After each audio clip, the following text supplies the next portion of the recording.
And here we are again. It's a Thursday night. It's the STC, the Sim Racing Team Challenge, and we're with you tonight again at virtual Donington GP. It's race number 8 on the schedule, and it's race number 2 here at this track.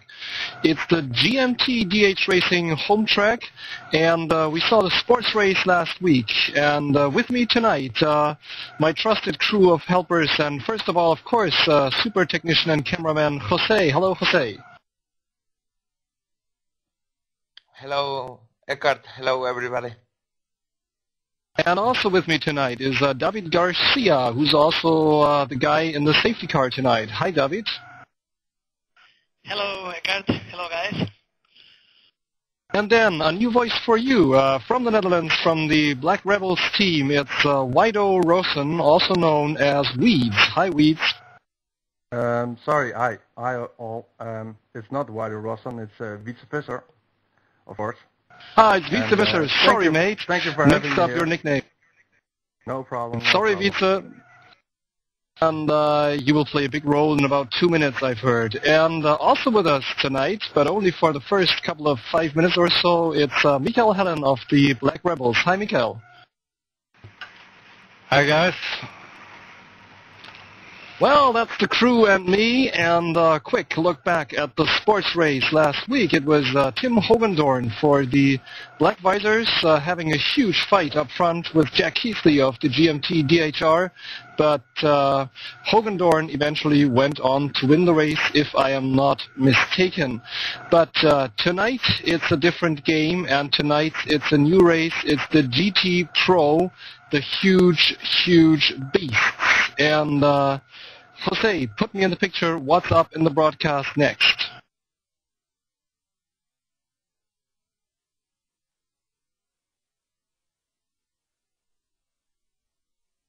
Should we have a look at the standings then at this point?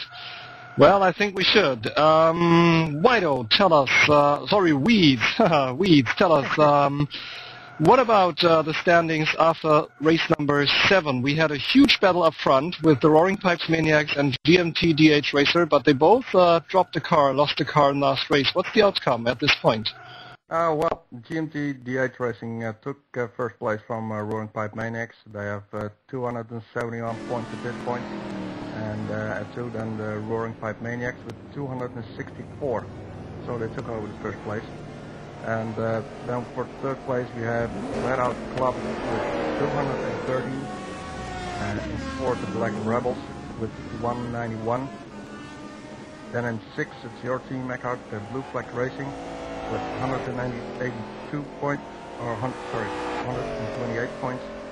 Then at 8 it's DHR Fanatic. They have 102 points. Team GG at 9 with 97, and Amy Racing at the last position 10 with 72 points. Thank you very much for that information, and to give you some more information, I think we should now go onto the track and follow Mikael Hellén around a lap of virtual Donington. Jose, is this what's up next? Yes, of course. Let's go with Mikael to see what he can offer us.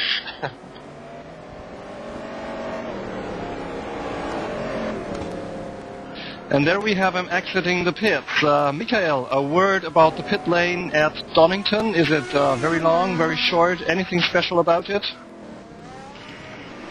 Perfect. Yeah, it's a very short pit exit actually. It's really dangerous during the race because there's a big accident risk there as you enter the track on race line actually. All right, we see you're now moving into what I think is the worst part. It's a turn called Coppice that you're entering into right now. What's so bad about it? Well, it's actually it's a bit odd in the cast, I think you call it, and it's actually leaning towards the outside of the track, so it's really slippery going in there. You have to be very careful on the throttle. Okay, now you're through the S's. Is it advisable to get on the grass here? Absolutely not. The curb through the chicane there is very, very sharp, and it's very easy to make a big mistake, so you go off track there. Alright, you're now into the last turn. It's Goddard. We'll actually follow you one more lap because it's such great fun watching you. You have 2 cars behind, by the way. So Goddard, out of Goddard and onto the start and finish straight. Am I right? This is about the only place on the track where you can really take it easy and breathe a little, isn't it? Well, you have the long straight as well. It's the longest part of the longest straight of the track is actually the back straight.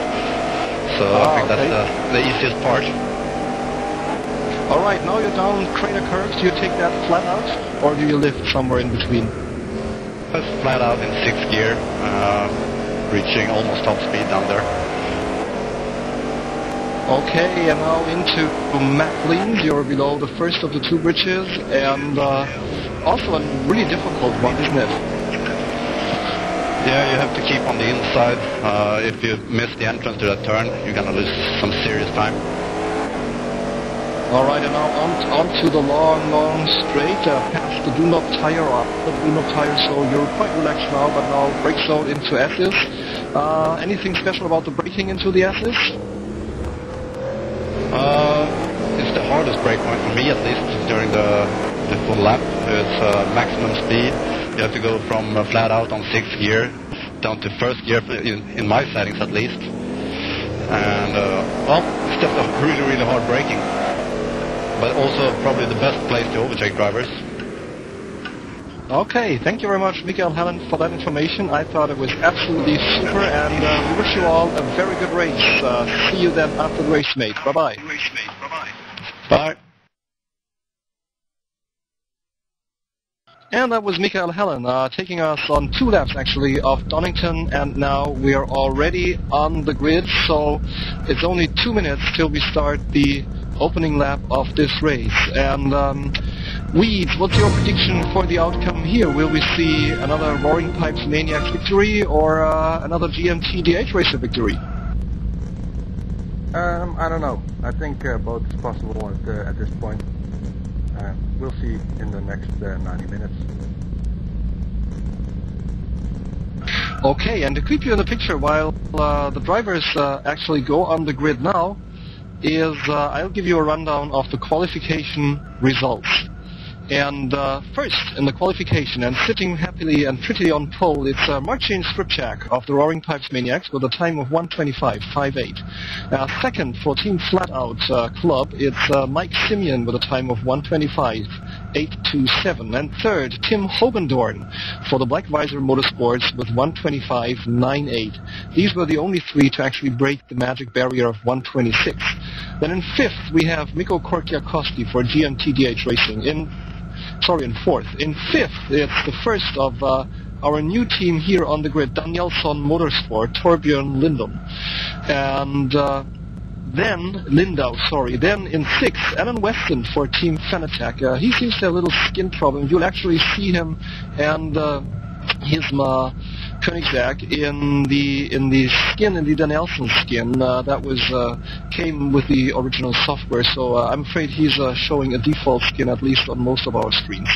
Niklas Veterinen for the Roaring Pipes Maniacs in 7, Rodolphe Moran, the first of the Moran brothers for GG in 8, and the second of the Danielsson racers in Peter Larsson in 9, Brian Stark, the first of the FlatOut Juniors in 10, and Ben Tusting for the Black Visors in 11. This almost is the first dozen, with Mikael Larsson of my team, the Blue Flag Racing, in 12, bringing up the dirty dozen. In 13 then, the guy we just followed around the track, Mikael Hellén for the Black Rebels, and his teammate Andreas Hultgren is shadowing him in 14. In 15 we have Antoine Morin, as we now see David Garcia moving to the top of the grid, and they're about to set off now, so let's quickly have this rundown here. I said 15, Antoine Morin for GG, 16, Kurt Boyst for the FlatOut Junior, and 17, Nick Carnell for Aney, and 18, Garen Gardner for Aney. And then in the back of the grid we have 3 racers who didn't set a time for one reason or other in the qualifying, and that's Jack Keithley for the GMT-DHR racer. He is one of the ultra-fast guys, so it's going to be really interesting watching him move up the grid, the same way we watched David Greco move up the grid at Vallelunga.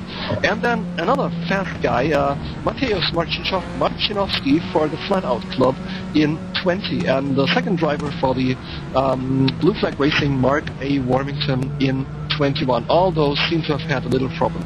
But right now we're following the cars round the lovely, lovely Donington track. In real life, of course, it's situated in Great Britain, and it's exactly 2.5 miles long.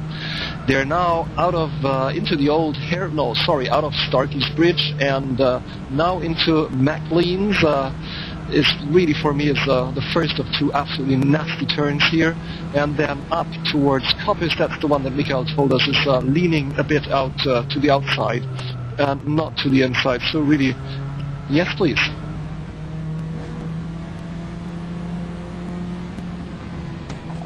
Eckhart, yeah, I'm curious how you see the grid now, the lineup.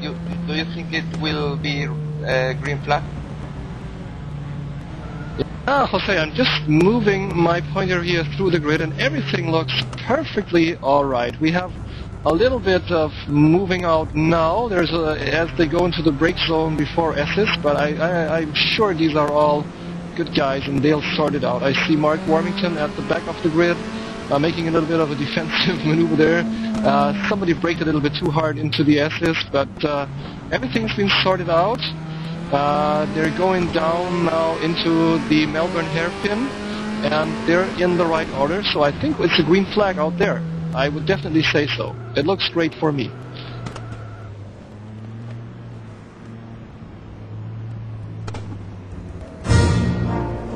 And now safety car is in, and now they're out on the front straight.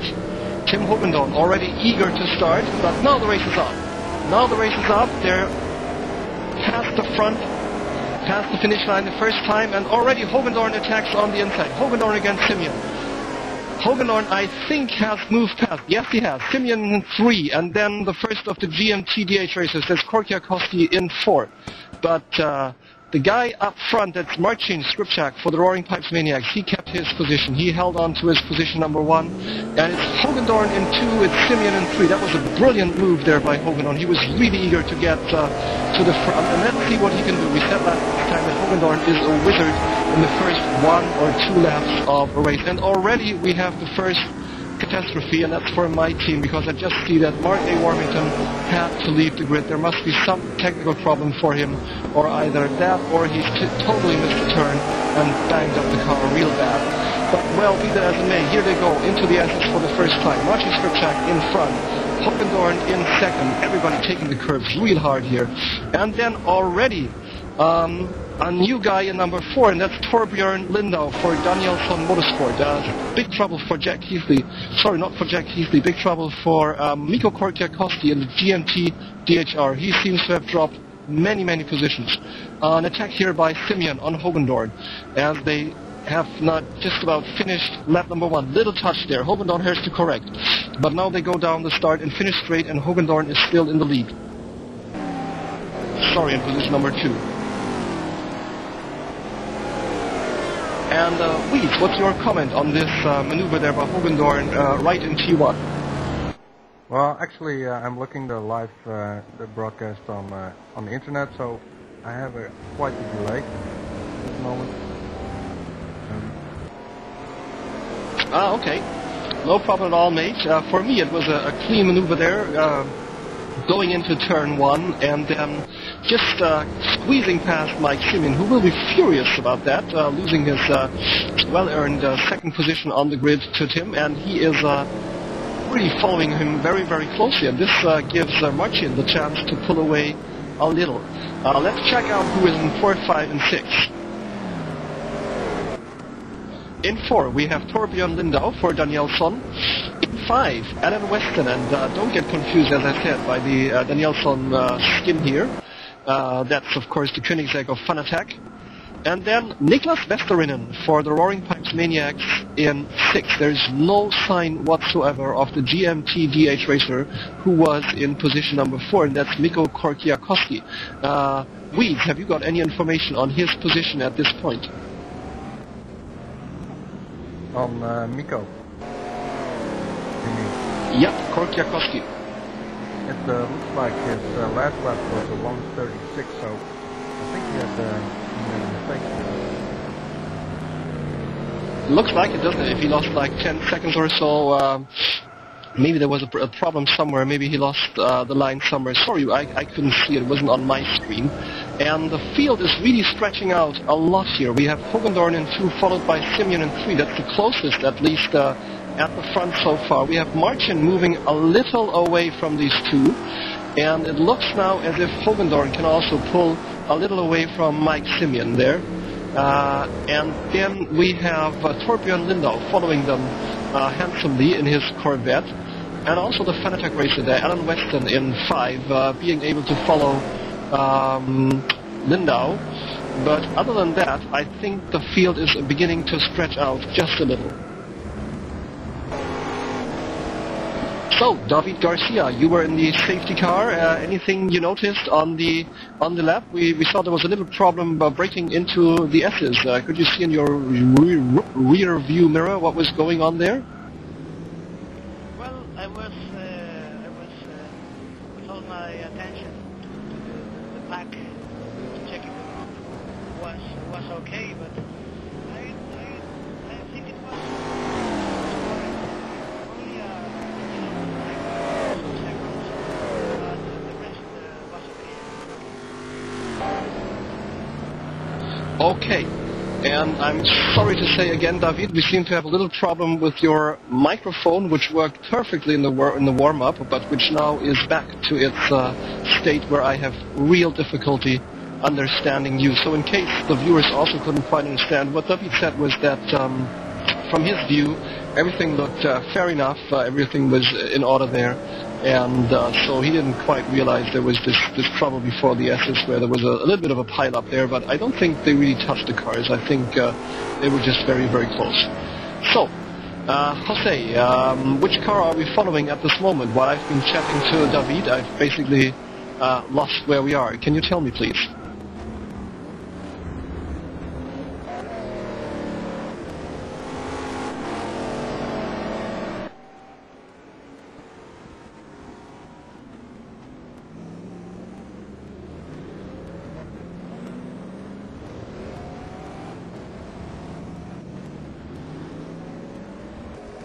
Okay, I hear we are with P1, and Jose, it might be a good idea to move to P2 and P3, because Mike Simian is really, really angry about that maneuver there by Hogendoorn in the first turn, about having lost his second position, and he is furious, I guess, from the way he's racing, and he is trying to move back into position number 2 very, very hard. That seems to be the big fight here in the first laps.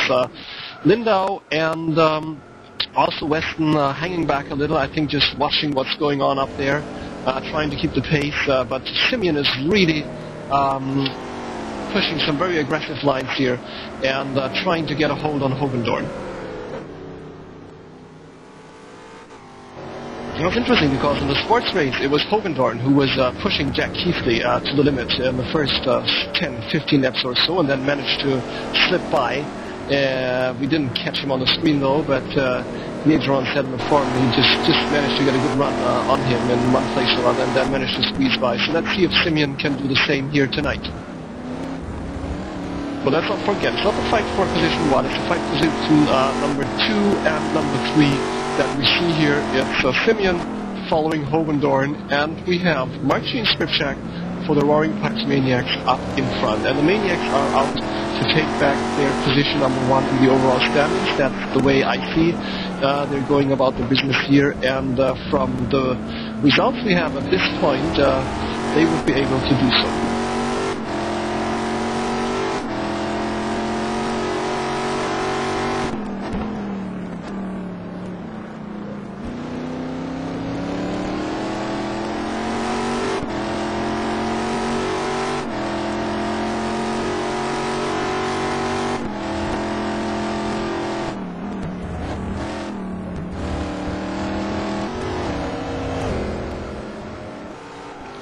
So, Simian on the heels of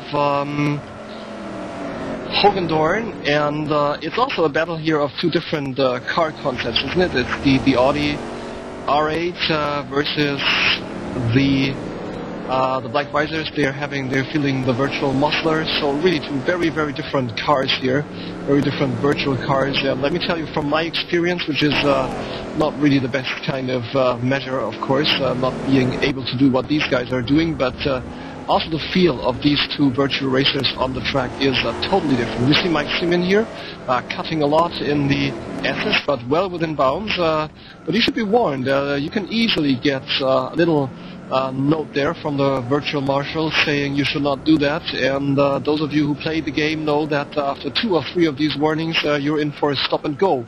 So let's hope that none of the guys in front actually catches one of these terrible stop and goes, because they really take you out of the race for a long time. Well, Jose, with 4 laps under our belt, should we do the first of our famous rundowns so that the people who are watching and following their team have a kind of view of their racers too and see where they are on the grid? Should we start at position number 1?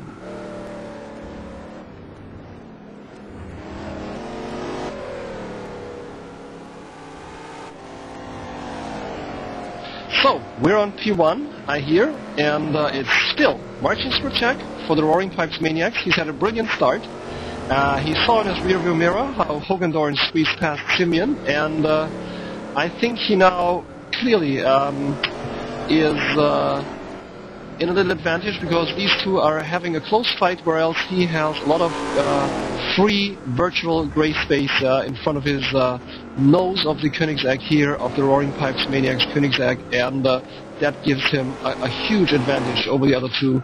He can really set the pace, and what a pace it is. It really reminds you of the other Roaring Pipes Maniacs racer we saw so much this year leading the race. That was Christian Haber. So if he's watching us tonight, hi there, Christian. So, position number 1 for Marcin Skrzypczak, and let's go down to position number 2 and 3.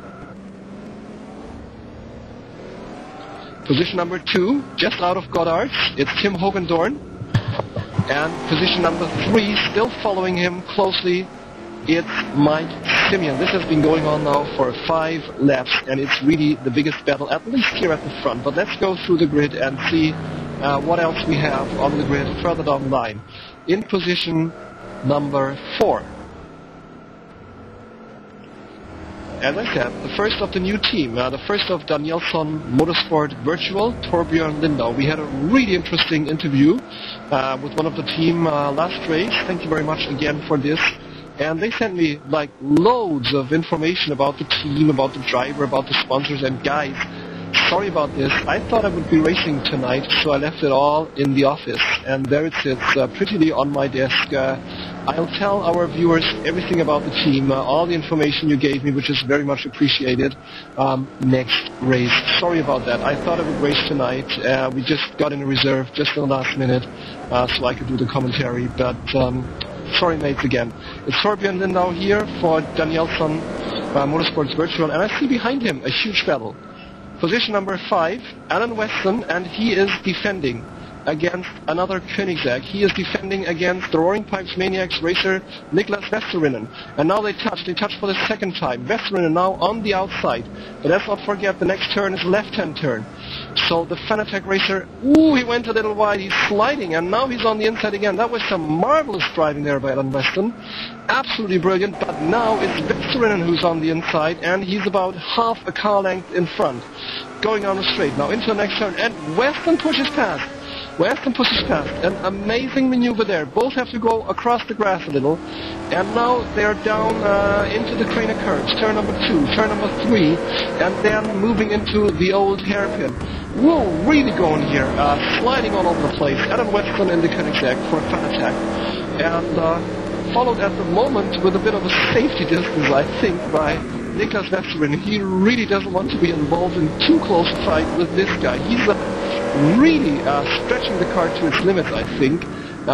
Watch how he slides into the turns here, then hits the apex, and then out onto the curves, and taking a lot of speed out onto the long straight here. Down this little dip, and into the brake zone, leading up to Essence, there's an Aney racer parked in the back there, probably missed his brake spot and then just waiting for the blue flags to pass him. But Weston defends his position. Weston now into Melbourne is still in position number 5 here, but Veterinen now very close indeed. Veterinen very close because Weston was rather slow there into that turn. So that's a huge battle here for position number 5 and 6. Still, we're on our way, we're on our rundown here. Let's show all the racers and let's go to position number 7. Niklas Veterinen, as I said, in 6 and Ben Tusting in 7. Yes, please.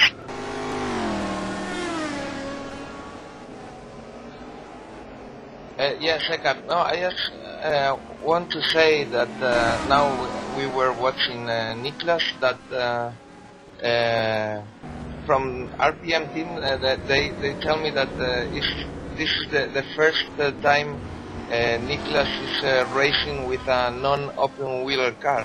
So it's really his first experience with GT. And he's going to enjoy it because those touches we just saw going up into Goddard's there, they touched I think about 2 or 3 times after the Melbourne hairpin. With an open wheeler, that could have been fatal. But with the touring cars, of course, that's what touring cars do. They touch a little and it's just a way of saying, hi there, there's another racer next to you, please move over just a little. But Jose, are we with the fight for position number 7 and 8? Because that is just as brilliant.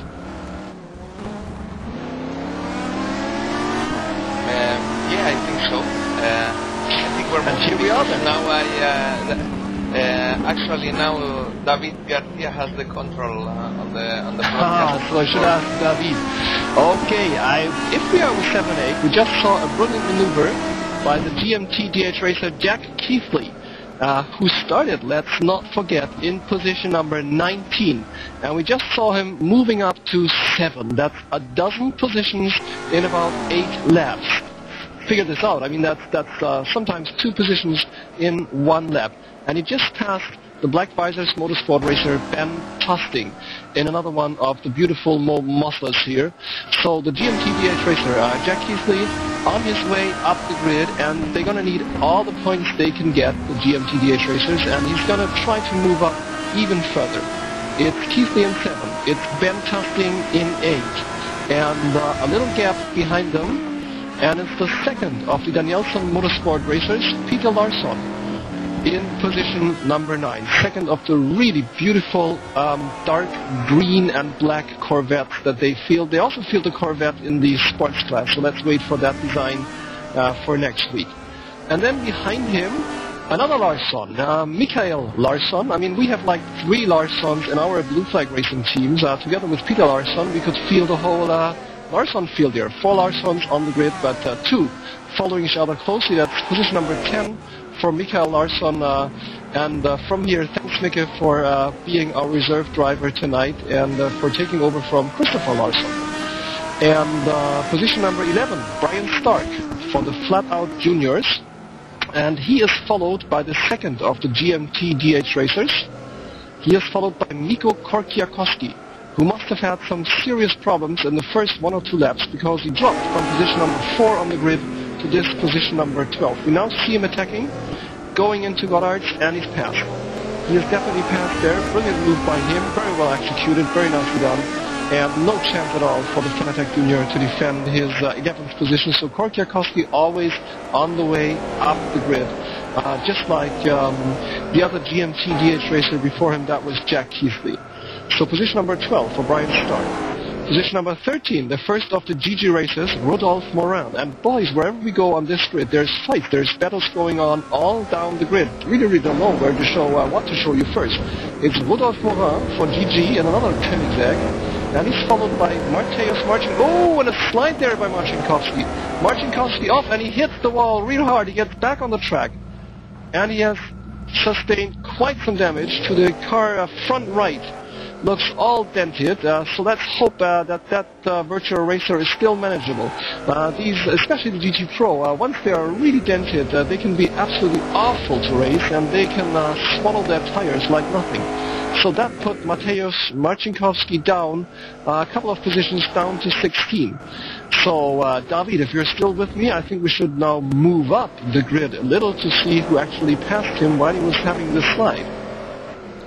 In 15, we have none other than my co-commentator and the guy who showed us around the track, Mikael Hellén. That's the second of the Black Rebels racer on the grid so far.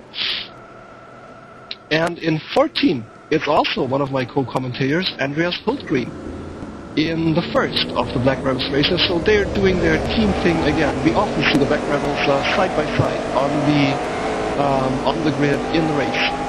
And both of them are following one of the Moran brothers in the GG racer in position number 13, and that is Rudolf Moran in 13.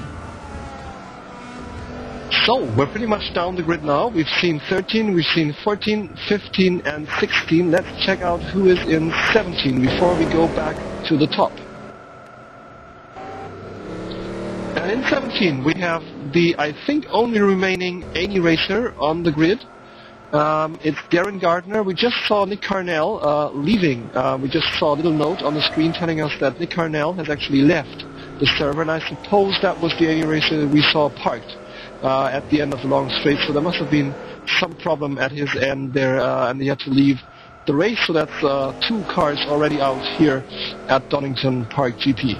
Darren Gardner in 17, and in 18 it's the second of the brothers, it's Antoine Morin, second racer for Team GG in 18, and with a little distance there, something like 300 to 400 virtual meters to the ANY racer to Darren Gardner. And that brings us almost to the back of the grid. We have another FlatOut junior there. It's Kurt Boyst in 19, and with 19 cars still in the race, he brings up the rear here. And that means I think we should go back and check out those positions number 1, 2, and 3. And we see him now letting some racers past. And that's a FlatOut racer followed by a Black Visor racer, and that pretty much looks as if Mike Simian has passed him Hogendoorn.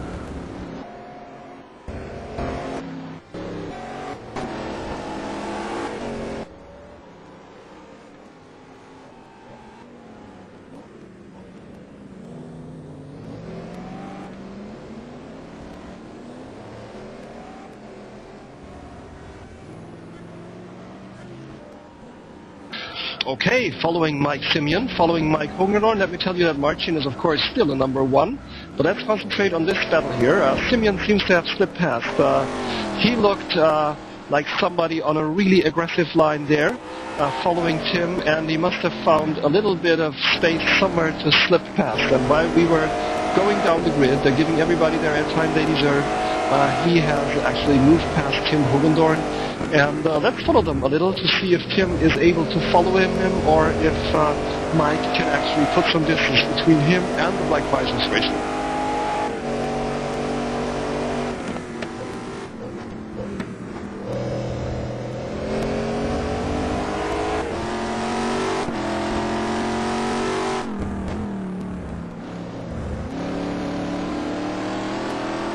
And Weed, if you're still with me, do you have any information on how many laps we have done so far, and how much time the race has been going on so far? Yeah, sure. At this moment we are in 15, and we are 26 minutes into the race. So only 15 minutes or 10 minutes when we can see the pit stop, I guess. Oh, well, so we're not really far away from the pit stop window, and that means we have already passed the first third of the race. And folks, let me tell you, at least for me, it felt like 5 minutes and not like 25 or 30 minutes. There was so many battles going on here that we saw. Battle between position 2 and 3, battle between positions 5 and 6, battle for positions 8, 9, 10. So really all the way down the grid, there's huge racing going on here. In the sim racing, Team Challenge in the STC, brought to you live on PSR TV by thegameposters.net. But so much about our sponsors, and here we go with the FlatOut Club and Mike Simian. Mike Simian in the beautifully done skin here, in the yellow and black skin, very well visible on any screen around the world. And from watching them now, following them for 1 or 2 laps, I would say that he is either slowly gaining on Tim Hogendoorn or at least being able to maintain the gap that he has achieved so far. It doesn't look as if Hogendoorn can really quite follow his speed at this point in the race. It seems that Hogendoorn has a slightly better car in the first, let's say, 5 to 6 laps, but that at this point the Audi is maybe a bit softer on the tires, or that maybe also Simian's driving is a bit softer on the tires.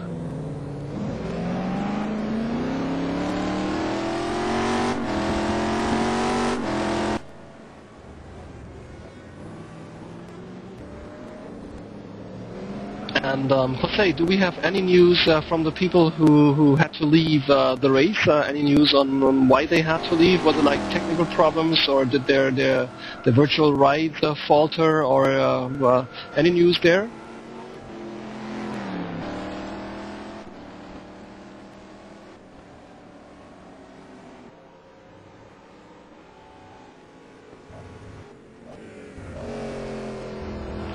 Well, maybe he's off to have some cerveza or some other drink there, but I'm still with you. We're still in the race. We're still at virtual Donington GP here for the GMT-DHR race. It's race number 8 in the Sim Racing Team Challenge, and we have Mike Simian in position number 3, followed by Tim Hogendoorn of the Black Visors in position number 4. And Weeds, do you have access to the live timing and can point us to a close battle down the grid? Yeah, of course. At this moment, let's see. Oh, they're all pretty much 2 seconds away from each other, so that's pretty weird. We've seen all those battles before, and now the field is a little bit more stretched. But I think if we go to place 15 and 16, they look like they have a little battle over there. So let's go to 15. That's an interesting way to go. 15 and 16. David Garcia, our cameraman for tonight. Can we move to 15 and 16? Give me the OK sign, please.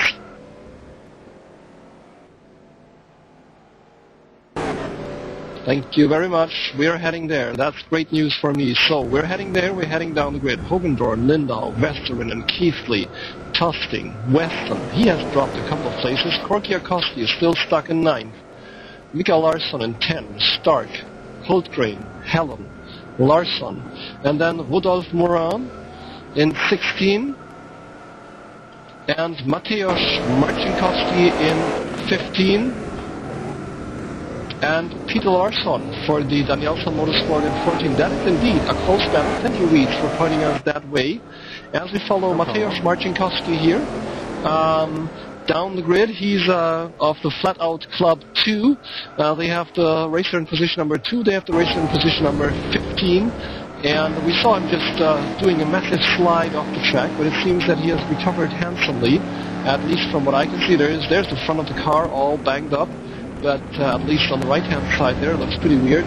But handling seems to be still okay, and he's actually gaining on the Donington Motorsport racer there in front. So we might actually see him overtaking him in the not-too-distant future.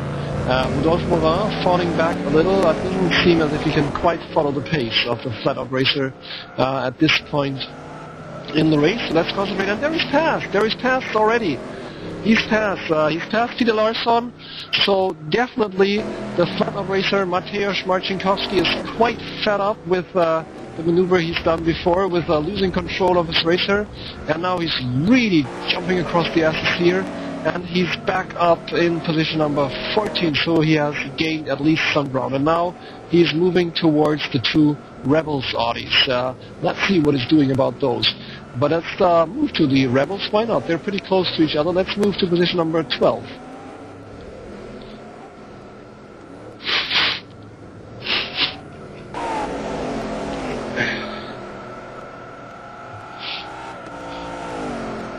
because here you can see a really interesting group. We have Hultgren in 12, and right now there's a FlatOut Junior being passed, but I think he's a guy who is down that. No, he's not. He's Brian Stark. He's a FlatOut Junior, and he is in 11. And we have Hultgren in 12, and we have Mikael Hellén in 13.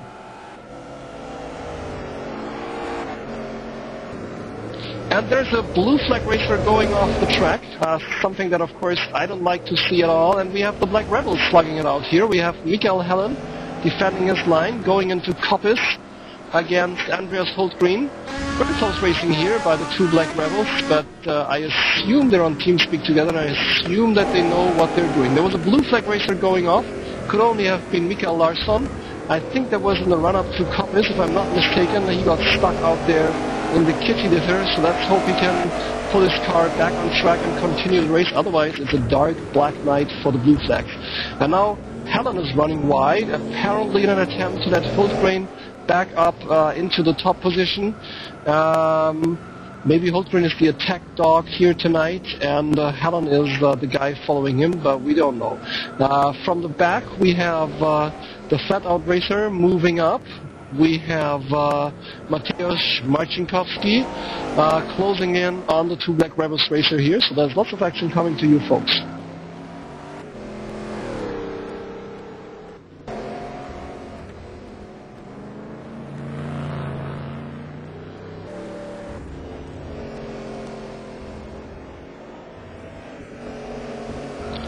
And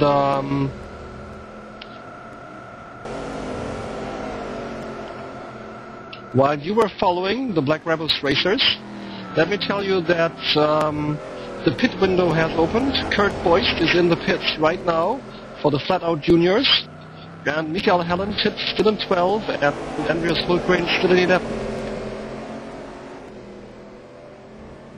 Now I get a message on my screen that indeed Boyst did not go in the pits on purpose to go on racing, but he had to leave the race, so apparently there must have been some problem. And also, sad news for the blue flag racing. I must try a little, because Mikael Larsson also is sitting in the pits and has apparently left the race. But that puts in the field that we have, I think now is down to 16 from an original 21, if I'm not mistaken. But we still have a huge fight here going on, because Hellén in 12 and Hultgren in 11 now feel the heat of the FlatOut racer. They now feel that Mateusz Marcinkowski is really closing in on them, and no matter if he had that little spin and touch the wall there, his car still seems to be going fine.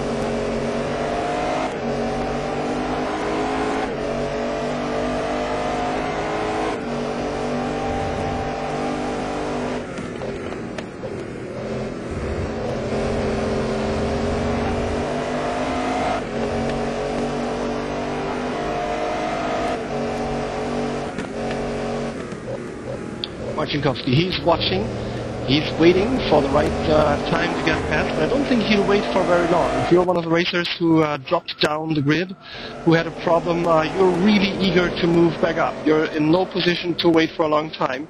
You really want to pass those two. And they're going to make a team effort of it. They're going to try and, of course, not let him move past, but knowing the Black Rebels, it's going to be all very clean and very gentlemanlike and very sportsman-like. Marcinkowski, now he has really gained on Hellén in 12. He's moving up on the inside, but Hellén took maybe a bit too wide line there, but he can hold on to his position number 11. And Marcinkowski has to scale back the attack a little. He's moving now down Goddard's, and I think, yes, he's definitely trying to take as much speed as possible, but he had a little slide in there, so that I think didn't quite work well. They're now off into Redgate, turn number 1, and Marcinkowski still hasn't found the gap he was looking for.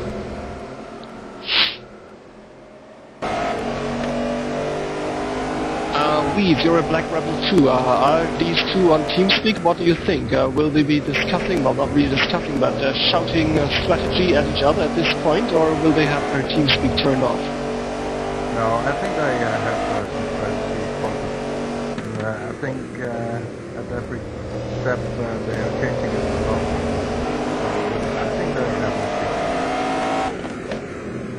Okay, let's hope they make the right decisions.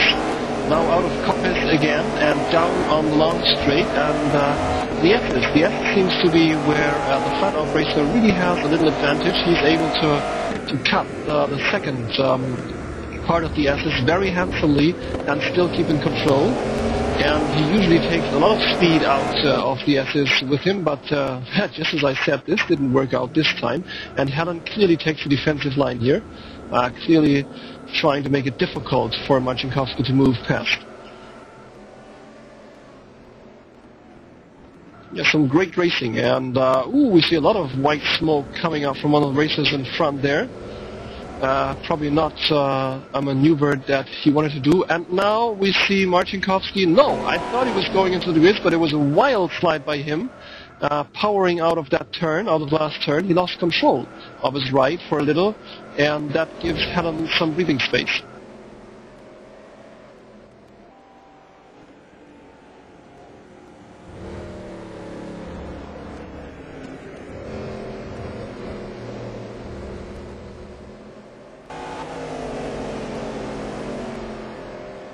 So, a friendly voice tells me we should go to P1. That's where we're headed, folks.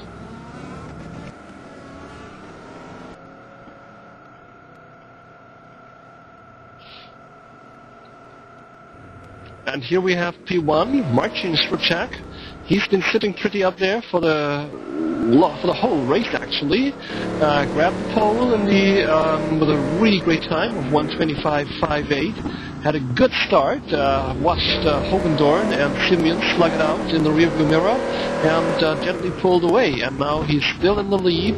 And I guess we're following him because I guess the pit window is open now for good. And he might be coming in any minute now.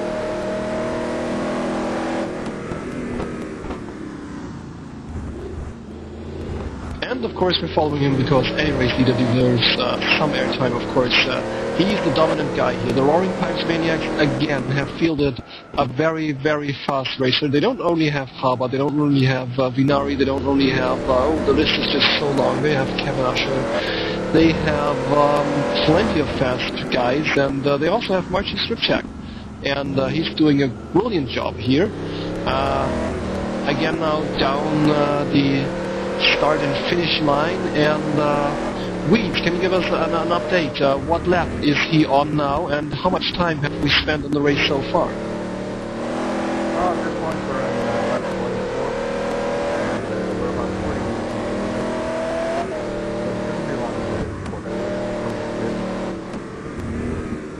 Thank you very much indeed. 40 minutes into the race means I would say pit stops in the next 5 to 10 minutes. So we see the races we've seen so far, drivers took pretty even stints, meaning they really cut the race into 2 even pieces. There was no reason to go for a 2-stop strategy. Tires were pretty awful during the last part of the stint, they told us again and again. But with these guys here, they're so good, they can still handle their virtual rides, even with rundown tires. So, Skrzypczak approaching the S's, braking extremely late. I could never pull that one off. Going over the curves here, and it looks very easy the way he drives. Nothing aggressive at all, but he's damn fast.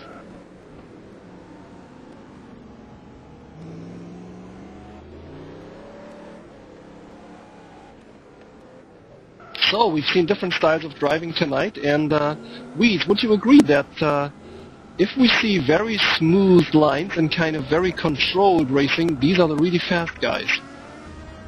Yeah, of course. Probably also because that way they don't wear the tires that fast, and give even laps, all with a small distance from each other. And we've seen that from Marcin.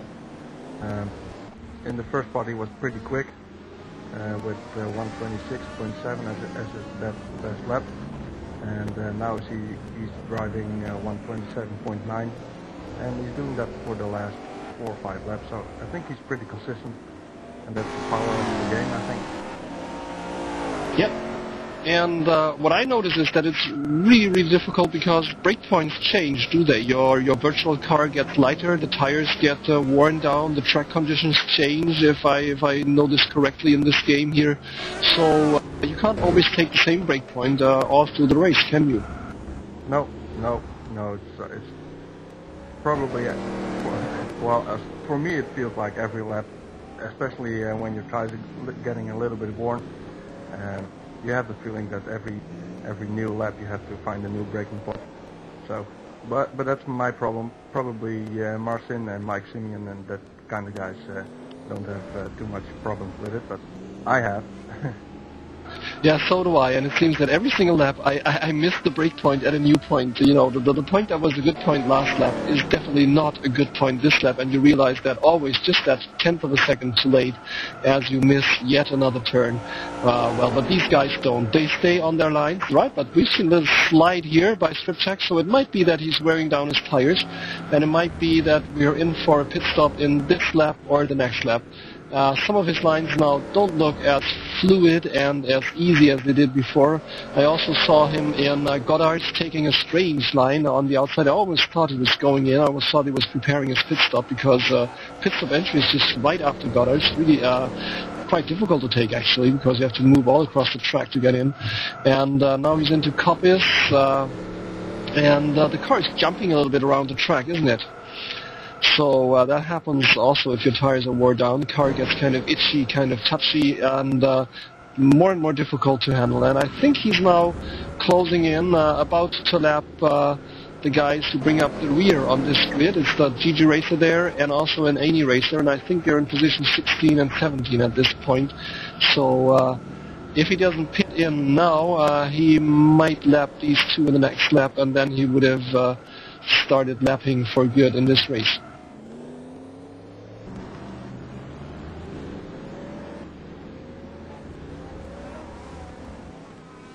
And indeed, he's staying out another lap. That brings it to 26. And let's then go and check what's happening in position number 2 and 3.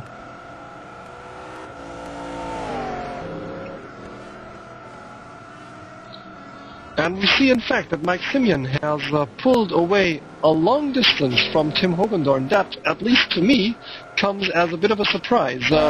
Watching these last races, Hogendoorn seemed to have been very much in control of the races he was racing. But right now, he's having huge problems following Mike Simian. It's not that Simian is a slow guy. I'm no way at all. He's one of the fastest out there. But I would have supposed Hogendoorn would have had an easier time following him. But Simian doing an amazing race tonight, really has the speed tonight, and puts it out there on the grid in Donington, and he has pulled away. Weeds, can you tell us the exact gap? How many seconds has he pulled away from Hogendoorn? Well, at this point it's about 15 seconds, and it's pretty obvious because Tim is making 129.5. Mike in his last lap made it 128.2, so that's 1.5 seconds. That's a massive loss. Tim is always looking, I think, at his deck because Jack is coming up pretty quickly with a 1 second per lap, I guess. And I think he sees that in his game, so he's pretty nervous. Yeah, might be. I think he should meet and make his pit stop very soon so he gets new tires. Yeah, looks like it. Looks as if he really needs them. And I can hear a car in the background making the pit stop, so we're definitely in the pit window now. Mike Veterinen definitely has stayed out for another lap. And let's check if Hogendoorn has moved in. Nope, Hogendoorn has stayed out as well. And with Keithley on his heels, that must remind him of the last race, of the sports race, because these were the two really fighting for the top position for most of the race. And we now have them fighting for positions number 3 and 4, because we still have Marcin Skrzypczak of the Roaring Pipes Maniacs at number 1. We have Mike Simian for the FlatOut Racers at number 2. And we have Tim Hogendoorn for the Black Visors at number 3. But there's a GMT-DHR Racer following him closely, and that is none other than Jack Keithley.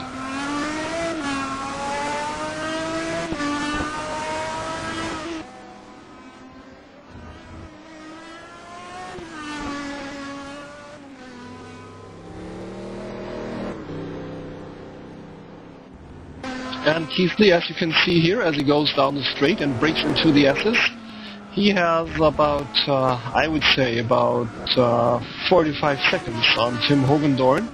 So he seems to be gaining on him each lap just a little. But it's going to be interesting to see how, little slide there of Keithley going into Melbourne hairpin. Going to be interesting to see how these guys do their pit stops and come out after the pit stops. Sometimes we have some real changes because people have some problems with the settings or overshoot where they should be, and then we have some changes. And as I say, Keithley goes into the pit, and I can see, yes, Marcin in the pit lane, and I think also Mike Simian in the pit, if I see that correct. There's and also the second of the Roaring Pipes Manias, that's Niklas Veterinen, also in the pit. So we have lots of activity in the pits. Also now, one of the Donington Motorsports racers going into the pits. So we probably have a completely new position situation now at the front. We have Tim Hogendoorn in number 1, and we have Ben Tusting number 2, so we have a Black Visors 1-2 right now. Let's follow Tim Hogendoorn around the track so we see where he comes out once he has finished his pit stop.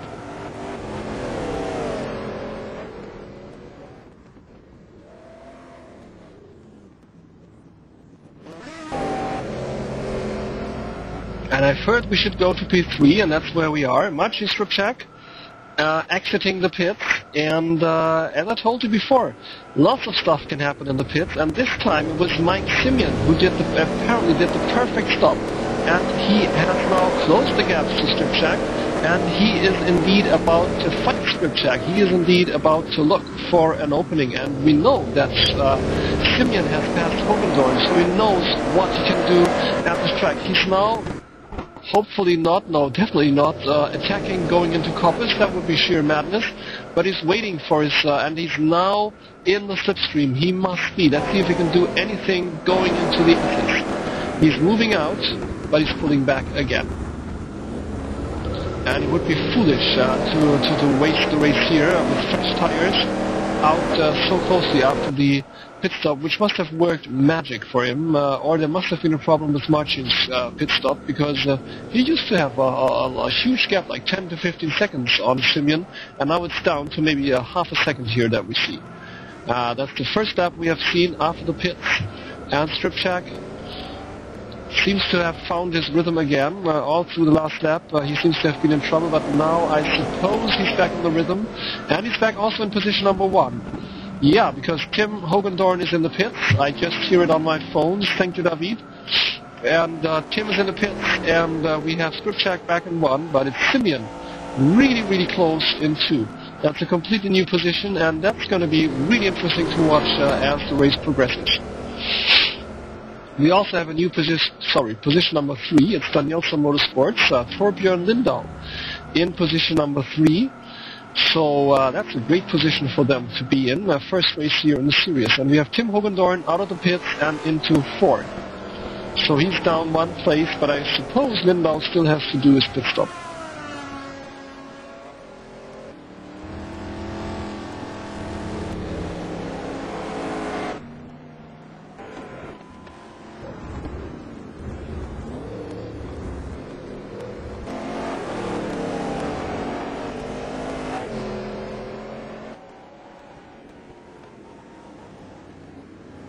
So into Melbourne here.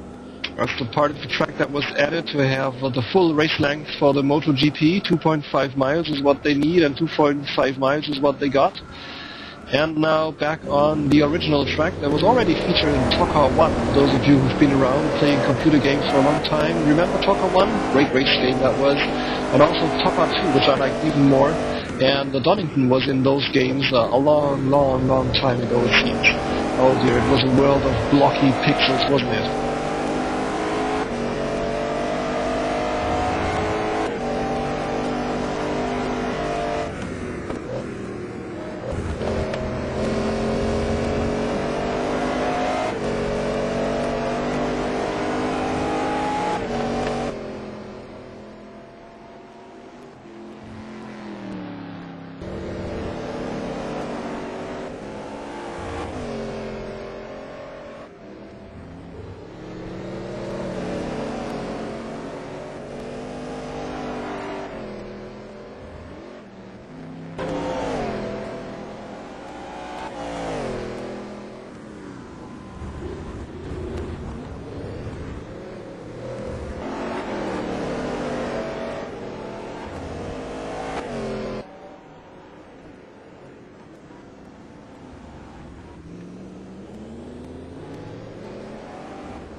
So your friendly voice is back with you. Sorry there for that break.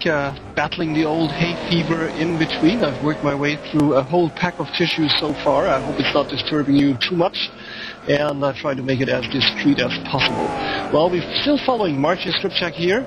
And Mike Simian in 2. And it seems with Skrzypczak back in the rhythm, back in control, back with the fluid lines, Simian has a hard time following him, and he's losing ground little by little every lap. If I see that correctly, it's about 0.1 or 0.2 seconds every lap that he loses. Back to my man on the time screen, on the time board. Weeds, what's the time gap between them at this moment? It used to be 0.3, I think, when they came out of the pits. What's it down to now after 3 laps? Yeah, the lifetime is like 1 second, 1.1. Marcin made his last lap for 1:26.7, and Maxine is a little behind with 27.0, so it looks like 0.3 of a second every lap. Yeah, that's enough to pull away, isn't it? 0.3. Unless you make a mistake, of course, these 0.3 really won't help you very much. But if you're as much in control as Skrzypczak is, that really should put you away a little bit. And Hogendoorn really seems to have lost touch with the leaders here. Can you tell us about his position? Is he in 3 or in 4 at this point? It looks like 3, and he's making about the same lap times as Maxine at this point. So I think if he can put a little bit more trouble, he can get to Maxine, perhaps. We'll have to see about that, if that's gonna happen. Yeah, what's the distance at the moment? It's about 5 seconds. Well, it's not too much, is it? And it looks like Torbjörn Lindau has taken over 3rd place on my screening. Ah, 3rd place, so yes. I was wondering, maybe he has been in the pits and got back out and retained that 3rd position. Let's check him out on the screen. Let's give the Danielsons some airtime. They deserve it. David, let's move to position number 3. And he's just made a hell of a lap time with a 1:26.5, the fastest lap at this point in the race. Awesome. And here we see him smashing his Corvette across the curves there. Brilliant racing by him. He's about to lap one of the GG Koenigseggs. Melbourne hairpin, very great place to lap actually, because as you can see here, perfectly done by both racers. The GG racer pulled out a little, and Torbjörn Lindau then had enough time and space to move back, to move past him, on the inside, and with no loss of speed whatsoever. Now he's out on the start and finish straight and back into red gate, turn number 1. Also quite difficult to take really, because the apex stretches along. I mean, the apex itself is of course always just a short point, but it stretches out quite long. Looks as if you're through, but you're not. You're really going a lot of time through that turn. Linda now, that was Craner curves, and now approaching the old hairpin, of course. Sorry, Starkest Bridge already, and now into back leads.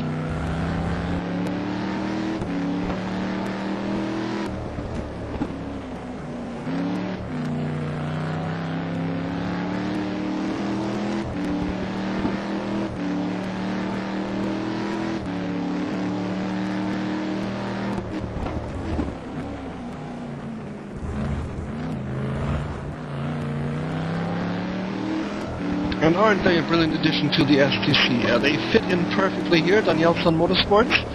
They've just joined us here for the first time, and they're in 3rd position, so they're having a podium finish in their sights already in the first race. Reminds me of the first race of the GMT-DHR racers when they came on. I think they grabbed something like pole and 2nd position in their first training in the last series last year, and went on. I don't think they went on to win the race, but very impressive performance by them. And the same year for Torbjörn Lindau and the Donington Motorsports Virtual.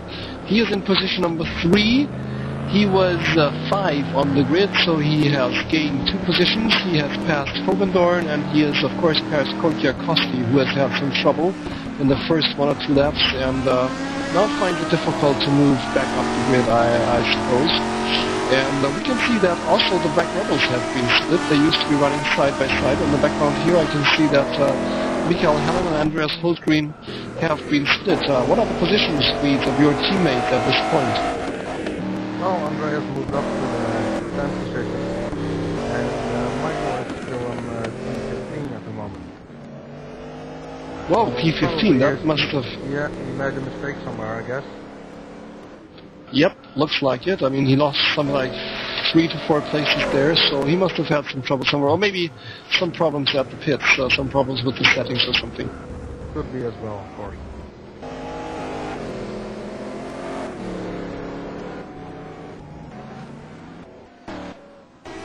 Camera tells me go to P5, that's where we go.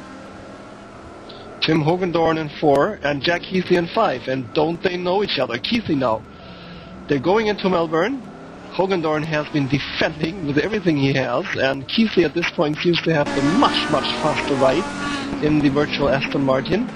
And they're now into Goddard's, turn 11, past the, what is in real life, the Donington Race Car Museum. I've heard a great collection of race cars there. And down the main Wheatcock straight here at Donington, and into Redgate again. So Keithley trying to get past Hogendoorn. We've seen that before, haven't we? And it was a huge fight in the last race. It was basically Hogendoorn trying to get past Keithley. And then, if I remember correctly, Keithley blew his engine in the second half of the race and couldn't finish at all.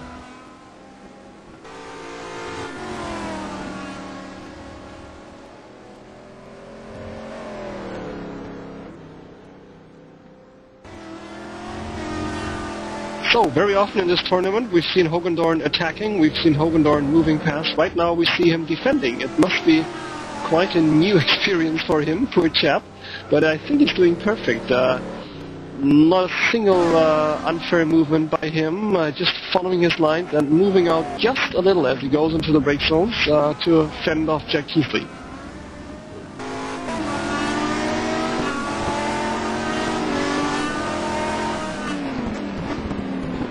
Back into Melbourne again. Keithley this time. He's hugging the turn. No, he's not. I thought he was going to take an extremely close line there on the inside, but he's not. He's still following Hogendoorn. And again, as we saw before, it's the S's where you can really gain a lot and then set up an attack before Melbourne. That's what he tried to do right now, but couldn't quite pull it off. And I think he's going to wait for the whole lap for the second, for next time they go through the S's.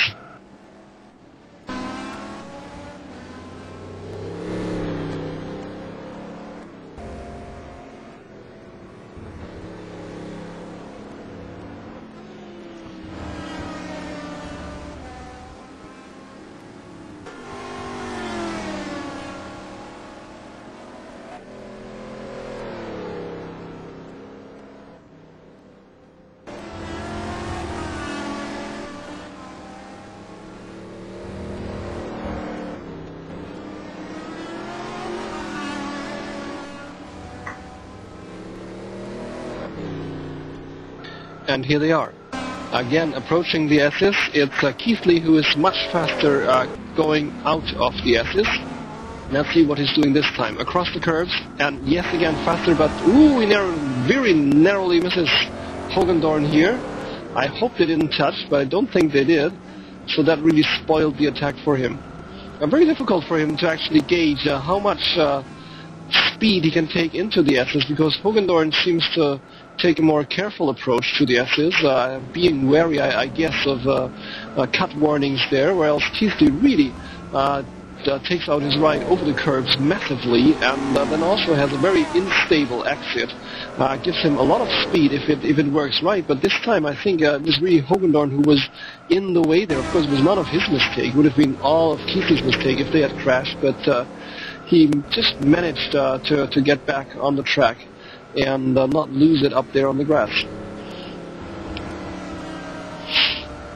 And while they are fighting, the Roaring Pipes Maniacs racer, Niklas Veterinen, in position number 6, is slowly but surely closing in on them. So in about 2 to 3 laps, we might have a three-way battle on our hands here.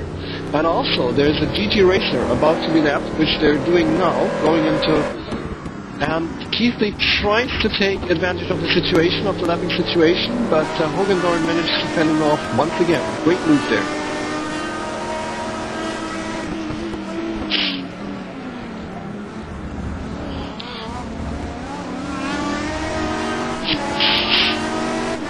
Out of the S's again.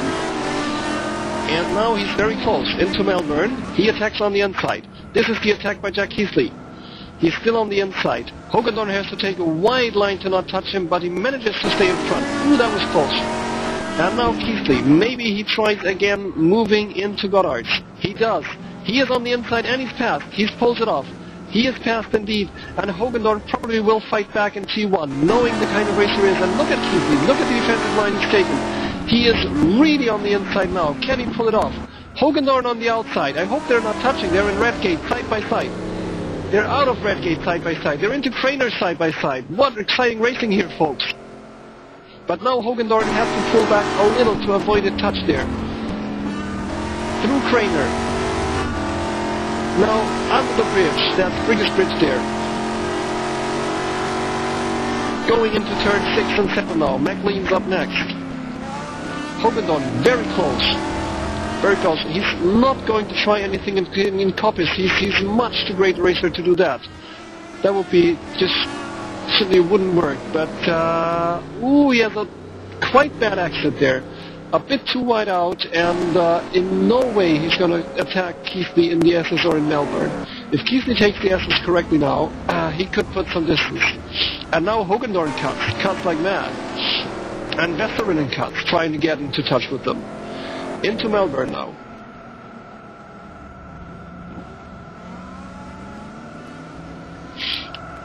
And Keithley gets out of Melbourne very, very well. Puts down the pressure, puts down the power very well.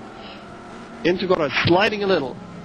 Oh, yes, that might give Hogendoorn a chance. But Hogendoorn also has trouble on the exit. These two are really taking their virtual rides to the max here. Brilliant racing, awesome racing by both of them. Keithley in 4, Hogendoorn in 5. That is the big battle here. And Vesterinen for the Roaring Pipes Maniacs. Already now you can see him in the back. He has moved up close because these two are fighting each other. They're not really setting the fastest lap times here on the grid at the moment. It's not about defending your position. It's not about putting in a good time.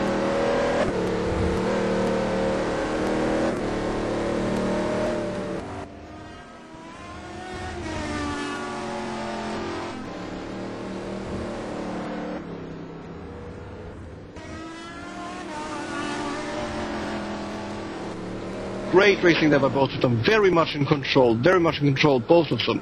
Congratulations to them both. That was a brilliant maneuver there, going through Craner side by side, going through Redgate side by side. Awesome stuff. But now Keithley has managed to put, I would say, something like 4 to 5 car lengths between him and Hogendoorn. So no way are we going to see a real attack by Tim Hogendoorn in either this lap or the next. I think at this point he has to wait for a mistake by Keithley, and I think that Keithley can actually pull away a little. It looks as if in this race Tim Hogendoorn is more on the defense than he is on the offense.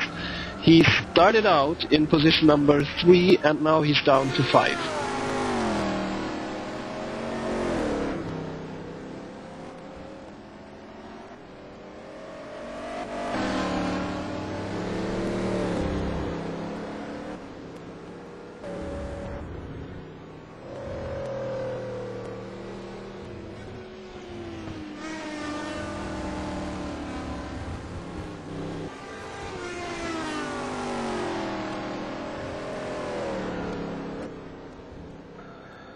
And we're jumping back up to the top because that's where Marcin Skrzypczak is still defending his position against Mike Simian.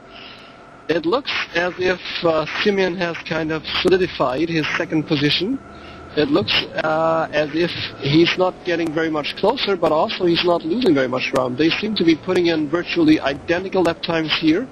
And let's not forget, we have a lot of the race over. I think we're in the last third now, if I'm not mistaken. And Simian's still able to follow Skrzypczak. Skrzypczak can't get away for sure, so he really has to give his best all through the race. If he just lets up a little bit, if he just lets concentration slip a little bit, he might be in trouble because Simian is following him closely indeed.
Well, cameraman tells me it's pretty much settled at the front at this moment, so let's move down the grid a little. We're in P1 with Skrzypczak.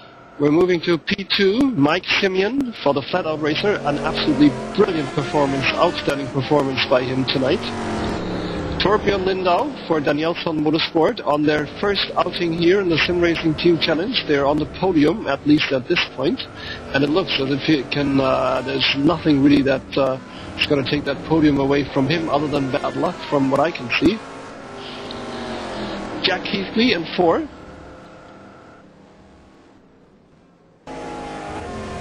Jack Keithley in P4, and now we are going to where the real action is, because that's again Tim Hogendoorn, and it's again Tim Hogendoorn defending.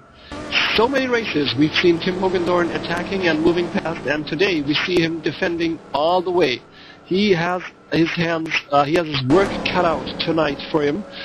He has, at this point, the second of the Roaring Pipes Maniacs following him. That's Niklas Veterinen. Ooh, big cut there by Veterinen. That's going to give him a cut warning, and that puts him on the inside. That decidedly puts him on the inside in the run-up to Melbourne, but Hogendoorn fights back. Squeezes past, but now it's Veterinen squeezing past. No, it's not. Hogendoorn stays out there. That was awesome driving by Tim there. Very, very well done. I think it really also surprised Niklas Veterinen, but now Veterinen fights back. It's two of the Koenigsegg's. Sorry, no, it's a Monster and a Koenigsegg, but I think on the straight they're virtually the same speed. So down the front straight they go.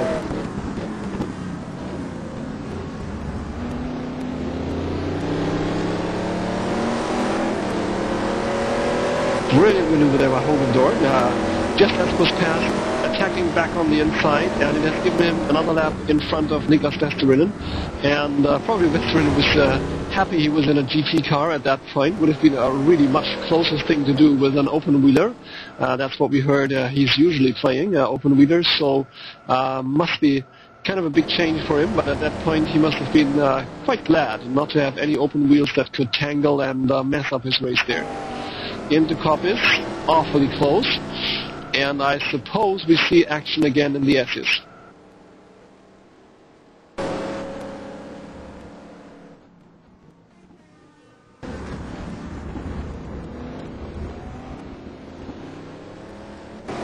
While the battle is raging for position 5 and 6, I hear that Black Rebels racer Hultgren has had a problem and has lost 3 positions. Which is quite a lot. That means he should be down from 10 to 13. And as I say this, Tim Hogendoorn also has a big problem here, defending against Veterinen. He had a massive slide, just as we watched here, through Melbourne hairpin, and they're now approaching a whole bunch of people about to be lapped. So let's see that, and let's hope that all that works out well. We have both of the Black Rebels racers in front, so that must be Hultgren and Hellén. And they are very experienced racers, so I don't suppose there's any danger from these lapping maneuvers. And but still, it's gonna maybe give Veterinen just the chance that he needs. But let's not forget, Hogendoorn is a very experienced racer, and he probably knows how to handle these situations as well.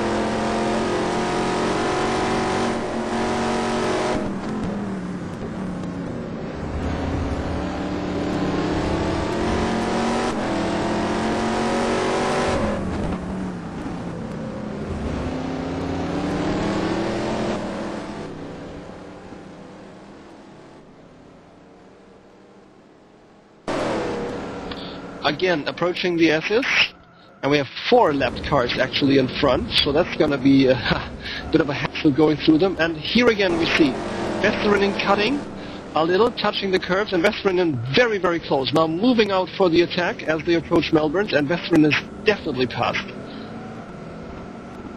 Definitely passed, but Hogendoorn trying to come back. No, but now he's on the inside, but yes he does. He's moving up on the inside. Veterinen taking the defensive line, and Hogendoorn has no chance there of fighting back. So Veterinen is passed. Veterinen passed Hogendoorn, and now they're about to lap a bunch of 4 racers in front of them. And Poor Tim. It's, I think, the third pass we saw on stream that somebody passed him, but we've always seen a very, very clean and fair fight, and obviously he's trying to fight back in the next lap or so, so let's wait for that lap here, and let's still stay with these two.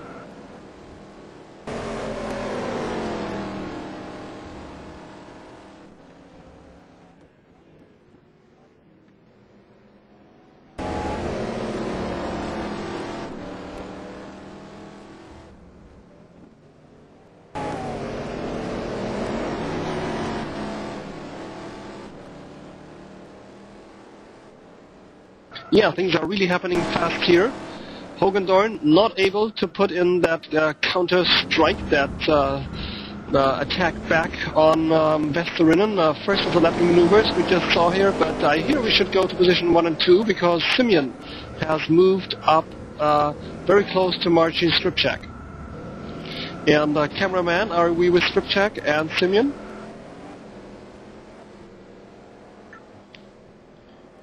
Still with Tim, but yeah, going to the front positions. Jose, it's you back at the camera. Great to have you back, mate.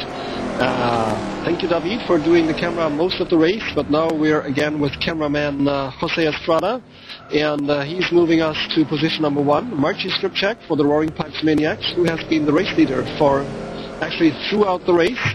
And maybe, David, you can tell us how many laps we've had so far and how much time has been spent in this race and how many minutes to go before the finish. Yeah, sure, it's 16 minutes to go, okay. Whoa, that's a quarter of an hour, and we have a huge battle at the front, and very sad news indeed for the GMT-DHR racers, because again, just as in the last race, they lose Jack Keithley at Donington, and it's again about the same time he had to leave the grid. And so I wonder what it was this time. Last time it was a blown up engine, and it will be very interesting to find out after the race what happened to poor Jack Keithley this time. He's out of the race again. Let's not forget, he had just moved past Hogendoorn. He was in a position 4 and still moving up the grid, still approaching in this place that was the Donington Motorsport racer Torbjörn Lindau, who is in 3, and then he's out of the race again. So that's disaster for GMT-DHR racer. Even worse, of course, let's not forget, the Blue Flag Racing, both cars taken out of the race, and so no points at all for my team tonight. But let's concentrate on the fight at the top. Skrzypczak against the FlatOut racer Mike Simian. And we saw last time that Skrzypczak had tire problems towards the end of the first stint. We saw him sliding, we saw him actually not being able to take his very smooth and clean lines from the first 30 minutes. And I think it's the same we see again now, and that's why the FlatOut racer is moving in. It looks as if the Audi is just a bit softer on the tires, or as if Simian's racing is a bit softer on the tires. Ooh, very close now. Simian very close. And Skrzypczak takes the defensive line going into Melbourne. We've seen so much action at this point tonight. But Skrzypczak stays in front. He stays in front. Simian pulls back just a little to avoid contact. And Skrzypczak for another lap stays in front. So it's always the S's that make the difference. If you really hit the S's well, if you really take a lot of speed out of the S's, that gives you a chance in the run-up to Melbourne to start an attack. We've seen that a couple of times already, and I bet you we're going to see it again this lap or the next lap by Mike Simian.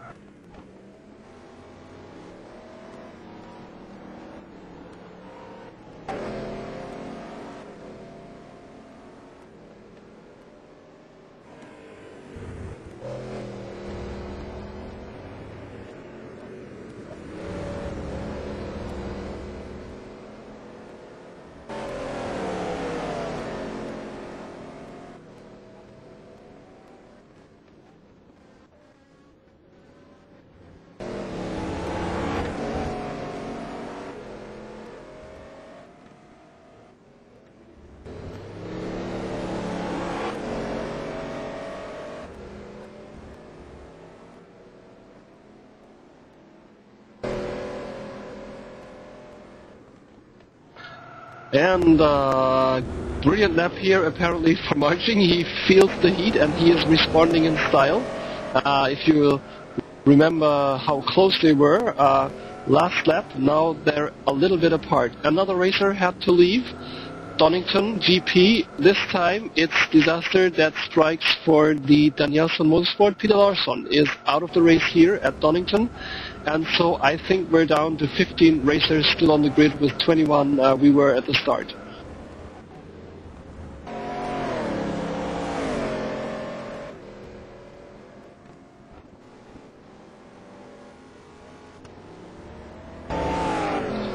And Skrzypczak. Either he has found a way to deal with his tires, or he has found his rhythm back, or it's also that Simian might have a little problem at this point, because it doesn't look as if Simian can fight back right now. We have another 30 minutes or so to go in the race, but let's check out the fight for position 9, and David, you tell us if there's action up at the front and we should move back in, but Jose, please move us to position, I think, 8 or 9, where there's some very close racing there in the midfield.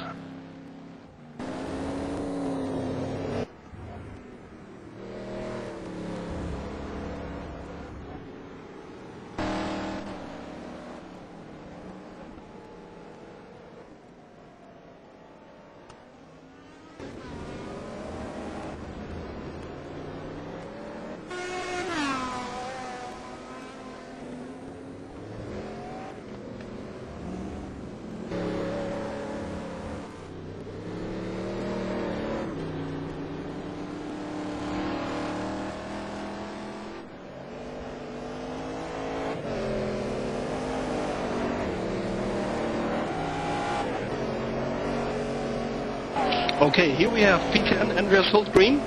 He's leading a pack of racers, slugging it out here. P10, Hultgren, actually P9, Rodolphe Moraine, in case you're interested, and Mikael Hellén, second of the Black Rebels in 11, and then Alan Weston for the Fanatics in 12, and Brian Stark for the FlatOut Juniors in 13, and Darren Gardner for Amy in 14.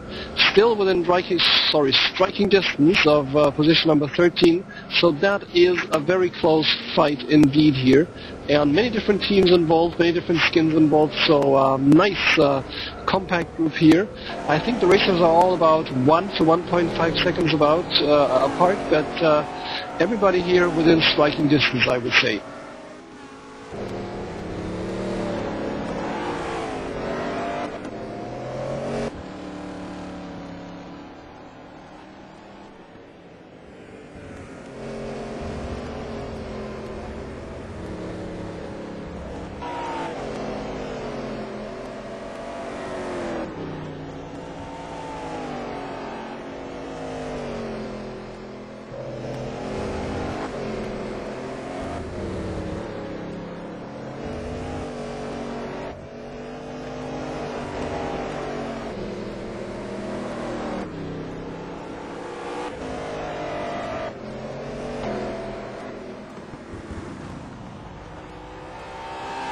Ooh, massive slide there by Alan Weston. Alan Weston, and very close. He's sliding off the track and he's spinning like mad, and he's coming back on. And it was the FlatOut racer Brian Stark, FlatOut junior racer Brian Stark, who very, very narrowly missed him, and Weston has left the game, so it must have been that he really killed his virtual ride in that crash. He lost it, I think, coming out of Coppice and at the beginning of Starkey Straight, if I saw that correctly, and Slid just turned wildly into the wall, hit the wall, went back on the track, and Brian Stark just missed him narrowly. Must have been a huge moment for Brian Stark. And also then we have a change here for the Black Rebels racers, so maybe if the camera can move to position numbers 9 and 10, we have Mikael Hellén moving past Andreas Hultgren, 9 and 10 still for the Black Rebels. And if you wonder how they moved from 10-11 to 9-10, let me tell you, very, very bad news for the FlatOut racers. Mike Simian has lost connection or lost the car or whatever. At any rate, he is out of the race. Let's not forget, folks, he was about to fight for the victory. So that brings, if I'm not mistaken, the new team, Donington Motorsports, into position number 2.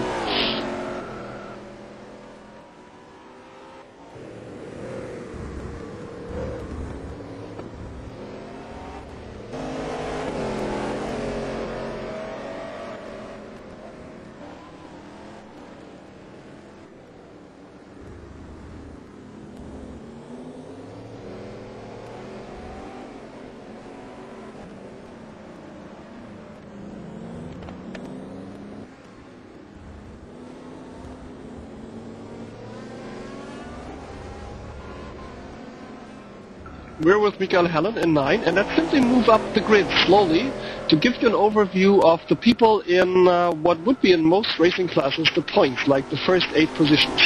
So Hellén in 9, and this GT racer, Rodolphe Morin. Great race by him, perfect race by him. Sorry we didn't have him on the screen so often. He's in 8, with the wonderful red, white and blue Koenigsegg for GG. In 7, it's Mateusz Marcinkowski, who is of course racing for none other than the FlatOuts. So he's the sole remaining FlatOut on the grid. Not a good result for them, I'm afraid. In 6, it's Mikko Korkiakowski for the GMT-DHR racer. He was in position 4 at the start. He had a huge problem in the first 1 or 2 laps and dropped, I think, down to 15 or something. But he has been slowly but surely moving up the grid, and he's now in 6. In 5, Ben Tusting for the Black Visors. Great race for him too. We have hardly seen him on the screen, but he's always been up there. In 4, his teammate Tim Hogendoorn.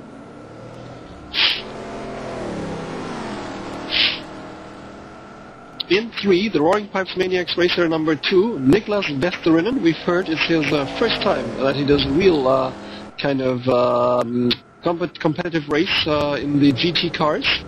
So on the podium for him, that is just awesome. In 2, another first-timer, at least in this league, it's Torbjörn Lindau for Danielsson Motorsport. They've lost the second car, but they have a car in position number 2. Brilliant start for them in the series. And in 1, Marcin Skrzypczak. Lucky guy that he is, he had Mike Simian attacking him. He managed to fend off the attacks, which were quite close at one point. It looked as if Simian could actually move past, but now, with Simian having a disco, it looks as if Skrzypczak is again in control of the race. He's been the race leader for all of the race, except for, of course, the pit session when Hogendoorn was in the lead for a short time, I think. If I remember correctly, we had a Black Visor lead there for 1 or 2 laps, but Skrzypczak back in the lead ever since and found his rhythm again, and is about to take this race home. David Garcia on the timing screen. How much time do we have left in this 90 minutes race? Yes, we have 5 minutes to go ahead.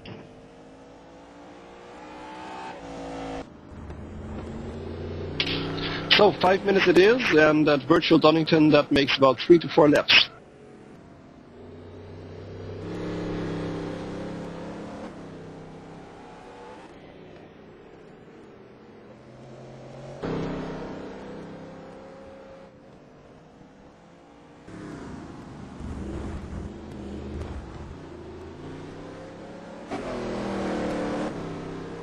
Well, 5 minutes to go. Let's begin with a bit of a roundup here. Weeds, you're still with me. What do you think of the race? We've seen Marcin Skrzypczak in the lead all the time. Boring race? Well, no, of course not, because at the pit stop it was a close fight with Mike Simian, and I think it's connection. I think if he would be in the game, he would still be bugging Marcin's ass, and probably, or maybe he maybe even passed himself. Yeah, so it looks really on paper as if this was, you know, one of these races where one guy just pulls away and the rest just slug it out in the back, but it wasn't. We had a lot of trouble for Skrzypczak all along the way. At one point he was a little bit away, a little bit out of the fray, while Hogendoorn and Simian were fighting for positions 2 and 3. But ever since Simian got past Hogendoorn there was trouble for Skrzypczak, especially, as you said, after the pit stop. Simian was really close, and for about 30 to 35 minutes put a lot of pressure on him. We've seen a highly interesting race for Tim Hogendoorn, unfortunately not the way he likes them to be, moving up, but slowly being moved down the grid. He had to let Vesterinen pass, he had to let Keithley pass, he had to let Simian pass, but we've seen a very gentleman race by him. many clean maneuvers, always fighting back in style. So great race by Tim Hogendoorn, and I think he's now in position number 4. So still a great position for him to be in. We've seen the first race of the Donington Motorsports here at Donington GP. They're with us for the first time, and they put in a hell of a performance. It's Torbjörn Lindau in position number 2. He was never really in contact with the top racers right at the top, but he also never really quite lost touch to them. I think he was at the most something like 10 to 15 seconds down, which is fair enough. So great race by him, and a great start for Donington Motorsport here into the league, and all the info on the team, on the sponsors, and on the drivers next race, that's for sure.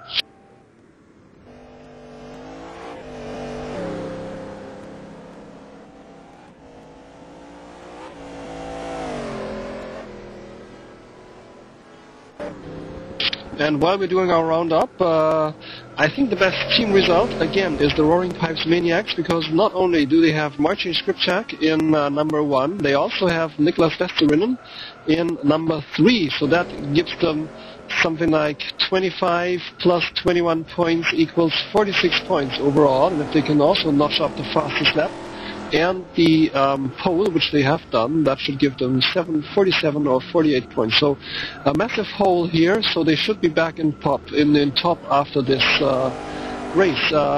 News, please.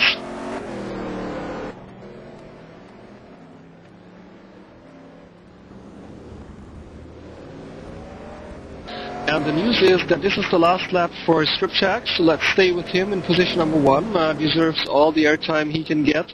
Brilliant race by him in the wonderfully skinned Koenigsegg here for the Roaring Pipes Maniacs. Big UNICEF sponsor on the rear wing there. Nice light blue to set off the orange of the roof and the black and white. Awesome design here. And of course they carry number 1 because they were last season's winners. And it looks as if they can grab the pole position back from the GMT-DHR racers, because they again have lost Jack Keithley. And it looks as if Donington hates them, but it's their home track, so they really can't complain.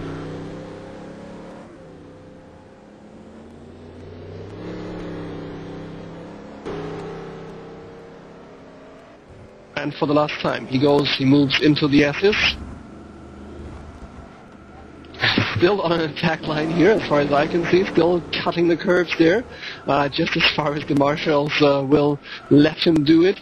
Last time now through the Melbourne hairpin, that's his penultimate turn, but that's what I can see is a much softer speeding out of the hairpin. And now the second 180-degree pin, turn, that's Goddard's, and he's out on the straight. We'll see the lights flashing.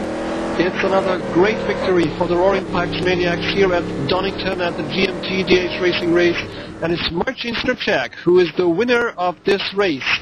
And let's check out Torbjörn Lindau as he moves across the start and finish line, and he's into the finish now. He gets the checkered flag. He's in position number 2, and here comes third position, Niklas Veterinen. Great team result for the Roaring Pipes Maniacs, and that's what it's all about. And Tim Hogendoorn, the last time for him, through Goddard's and out on the straight. Probably not in the position that he wanted, but after all, position number 4 is not bad. And it looks as if maybe he was just very low on fuel. He just barely moves across the line, and we have Ben Tusting in 5. So a brilliant team result for the Black Visors, 4 and 5. Mikko Korkiakowski, the sole surviving GMT-DHR racer, about to get towards the finish here. He's in the last turn now, and he's out on the straight, out on Wheatcroft Straight, and he is in position number 6, so at least they take back home some points from their second home race. Mateusz Marcinkowski in 7. And I can see both the Black Rebels racers standing at the back of the start and finish straight there.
and my trusted crew tells me that the guys in P1, P2, and P3, the podium guys, are on their way with us.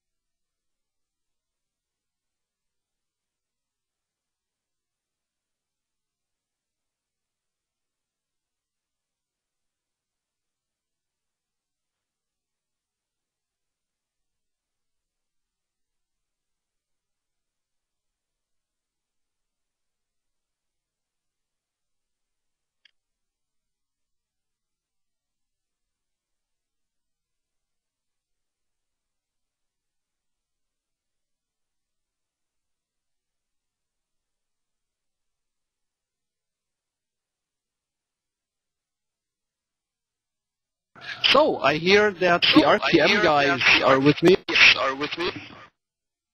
and I hear I have some awesome echo, but there it is again. It's better now. RPM guys, you won the race, you finished third, and that echo is following me again. There must be a problem with one of your microphones. But nevertheless, let's try to do a little interview here. Let's first move to the race winner, Marcin Skrzypczak. Congratulations on a superb win. Thank you. It was a hard job. Paris was pretty bad after, and I tried the best to keep up. Trying hard. Yeah, it looks as if the second stint was much more difficult for you than the first one. What happened at the pit stop that Mike Simian could gain so many seconds on you? Any explanation from your side? I think that was because I have a much fuel tank. Okay, so you played it safe, basically put in a lot of fuel, but that took some time, where else Mike Simian apparently took in very little fuel and then got out, because you went in with something like 10 seconds or so difference, and you came out pretty much like back-to-back, and he attacked you furiously for the next 1 or 2 laps, and did you find it difficult to get back into your rhythm? Yes, it was hard, but I focused on drive too, and I did it. And then, again, he was very close, something like 20 minutes or so later. Did you feel at any point you were about to lose the race to him? He was quite fast, and my tires was bad. But I did it one mistake, and he catch me. But he did mistake, and I go away. The joys of racing. Thank you very much. Race winner Marcin Skrzypczak, congratulations to you again. Brilliant race. And third positioned Niklas Veterinen, I hear, is with us too. Hi, Niklas. Hello. We've heard along the broadcast that this is actually your first virtual touring car competitive race, so to speak, that basically you're focusing on open wheelers. Yeah, that's right. This is my first GT race, so I'm racing mostly Formula 3000s, usually. There was a scene we saw when you fighting one of the other racers, and you actually touched 2 or 3 times coming out of Melbourne Hairpin. Were you quite happy to have not an open wheeler at that time? Well, actually no, because my main issue with this car was braking. I have it's very different from what I usually drive, so the braking was the main issue, and every time that I was in a fight with someone, I suffered hardly from that, because I was not able to brake as late, and I was not as comfortable during the braking. So that was what was the most difficult when I was close to someone else. Yeah, amazing. So you took a third position even with those technical problems, so to speak. How much training did you do before the race to do the switch? I started on Monday, and I tried to get at least 1 hour every day from Monday, and some days I had a little more. but the hardest thing was to get the performance well during the actual race. I'm not used to this kind of close racing, and I was very nervous, and I was much faster. I was much faster when I was all alone on the track practicing by myself, so very, very disappointed with qualify, and not very happy with my performance in the race, but I'm very happy with the result. That was a very gentleman way to put it. I mean, after all, you're on the podium, so congratulations to you too. Great racing by you, and a superb overall result, of course, for the Roaring Pipes Maniacs. And the GMT-DH Racer again lost one of their rides, so you will be back up in the top position. So congratulations to the Roaring Pipes Maniacs Racers. And with me now, I hear, is Mike Simian. Mike, are you with me? Hello, mate. Yeah, I'm here.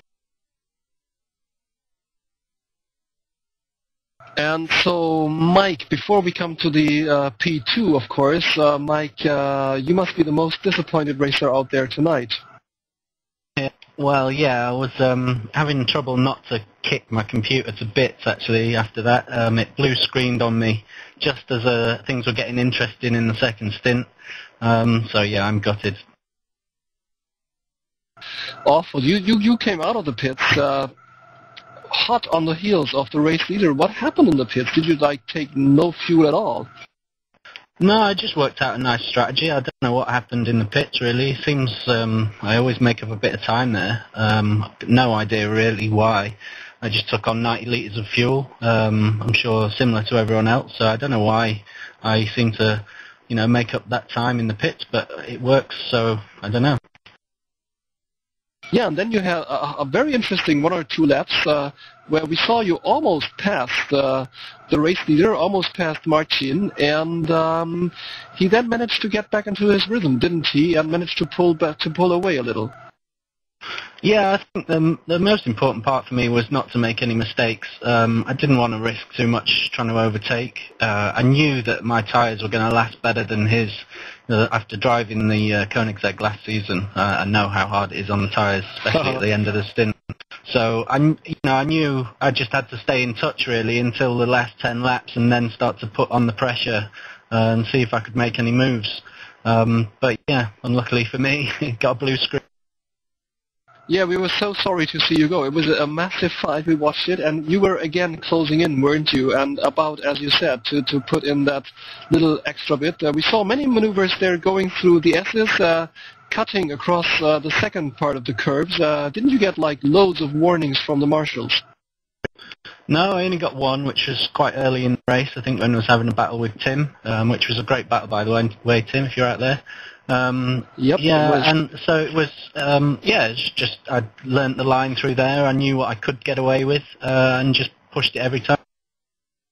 Yeah, everyone did, and we saw loads of people, and it was always the guy in front who was taking the more careful line, and the guy in the back really cutting across and then having a nice run up towards Melbourne and trying to do something there. Yeah, that's right. I mean, with the Audi, I've got to really get through there quick if I want to make any manoeuvres in that second part, last part of the lap. So I need to get through there quick. It's not very fast on top speed, so just really got to carry the speed as much as possible through every corner. And that chicane is a place where I can gain a little bit of time down the straight. Yeah, thank you very much, Mike Simian.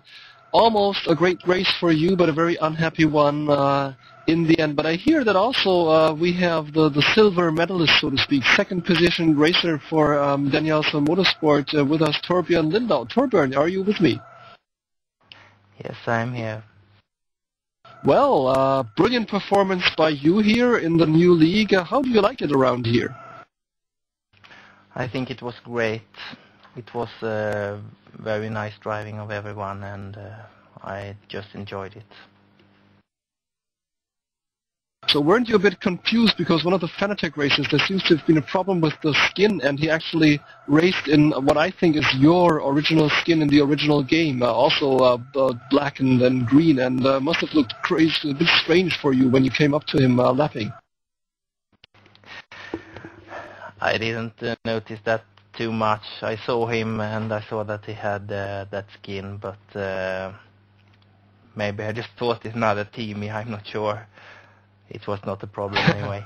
Yeah, it looks a bit strange for us because it was difficult sometimes in the background to tell you apart. So your race looked, well, not really uneventful, but very much in control, and you more or less stayed out of the fights, didn't you? Yes, I started with a full tank, and I was going for to not fill any fuel in the stop, so I had to save and shift early. The only problem I had was that my setup was became a bit understeer in the last parts of the stints. Okay.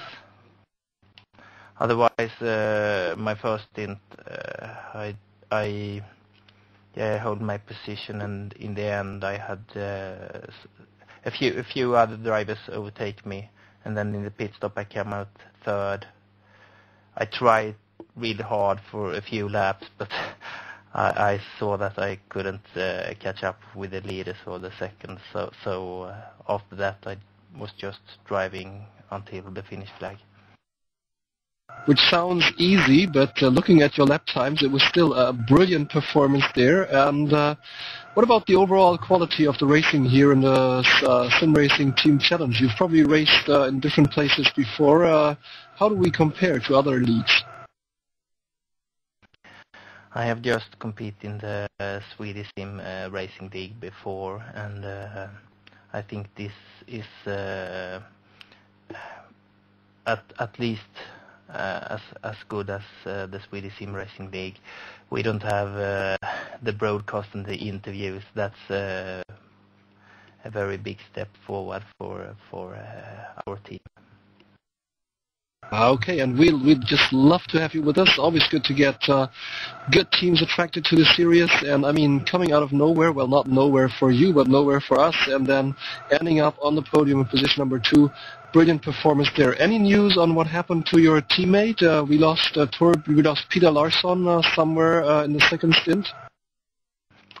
Yeah, he had a very hard time, and I don't know what happened in the end actually, but he was frustrated. And okay. I am very happy with my podium finish in second place, and thank you very much to everyone. Oh, well, that's a nice way to end the broadcast, I think. Thank you to all the guys who are still with me in the broadcast room. Thank you very much for the interviews. Thank you very much for some awesome racing. Thank you. Thank you. Great racing, everybody.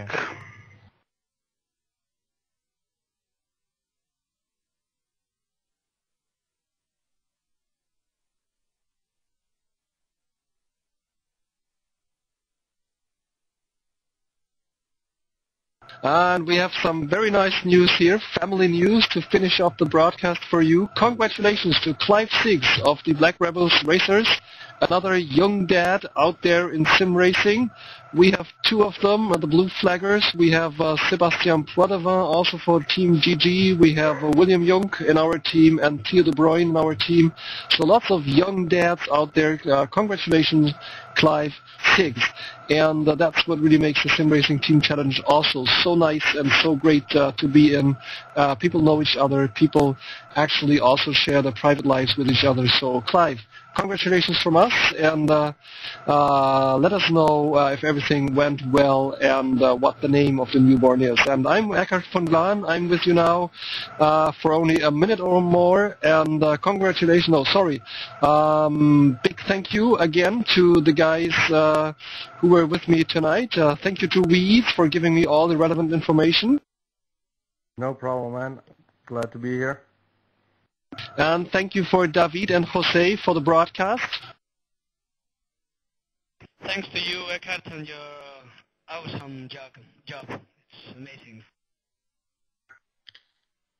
Exactly. Thanks to you, Eckhard, for your work. And thanks to my hay fever, I've been going through 2 packets, I think, of tissues, and I will start the 3rd now, and I will also have a nice cold beer. Hope you do the same, and hope to be with you again next Thursday. Hope you can be with me again next Thursday as we head into the next race and the next track, and that will be Dijon. That will be the GG race there for Team GG. So we're moving to France next week. Bye-bye. Bye-bye. Bye-bye.